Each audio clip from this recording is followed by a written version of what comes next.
Good morning, everyone. Today we're going to be talking about the base game because there's a lot of resources that you can actually receive from the base game. This includes a ton of star gems, a ton of fashion pieces, and of course with the current concerts going on, there are a lot of free cosmetic items as well as emotes that you can receive from just watching and participating in these concerts. But before we jump into all of that, if you're new to the channel, I upload NGS content daily, so if you do play this game, I would really appreciate a subscribe as it really helps out the channel.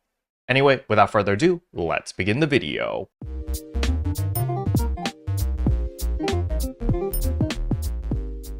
So the very first thing I want to get out of the way is how do we even go back to the base game? So first of all, you're going to launch the game, you're going to load into NGS. You're going to walk over to your Ryuker device and then go to block transfer, and at the very top, there will be transfer to a PSO2 block. Now, if you're a PlayStation player, you need to make sure that you've downloaded all the DLC before you can actually transfer, because the game doesn't automatically download the base game, but it is relatively big, so just make sure that you do have the space to do that. Now, once you arrive to the base game over here, I'll show you where the concerts are first. First of all, we need to come to the shopping plaza, and where this tree is usually where the concerts are, like Rare Drop Koi Koi. However, on top of that, there is also a giant TV right in front of us, and where the TV is another spot for another concert. So depending on what concert's going on, you just need to go to whatever stage. Remember, the one in the middle over here is usually Rare Drop Koi Koi, and if it does happen, you will be able to interact with the stage to be able to get yourself on stage so that you can record yourself or you can see yourself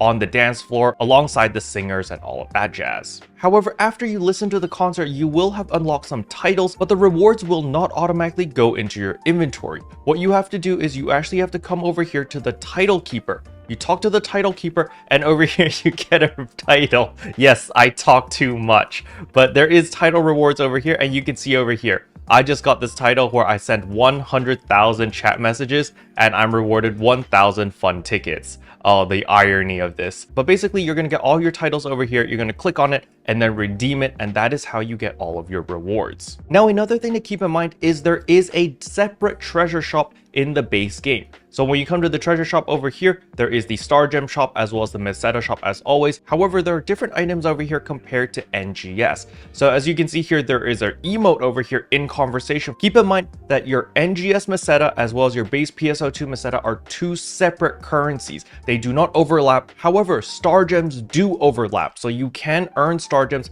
in the base game and bring that over to NGS. So this brings us to the quest counter clerk. This NPC is going to be the main person you talk to get access to all of your different quests, because base PSO2 has a hub-based system, which means that you go into different instances, you go into different dungeons. It's not open world like NGS. However, the main thing that you want to complete is going to be the story quest. There's a total of 6 episodes. So if you thought that the NGS story was really short and really lame and really boring, I highly recommend that you do go through all of the base PSO2 story, especially episode 4, 5, and 6. This is where things ramp up to like crazy insanity levels of like WTF is going on.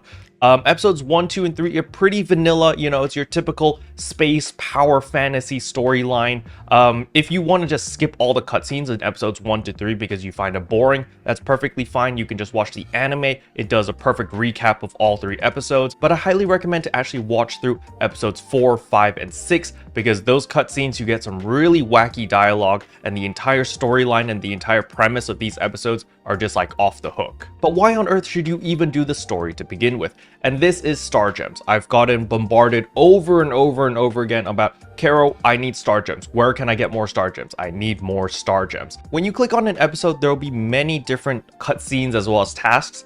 And these, the ones with the red little X, are tasks. You've got casual mode and hardcore mode. If you complete the entire story in casual mode, you will earn 2,000 star gems. So that is from episode 1 all the way till episode 6.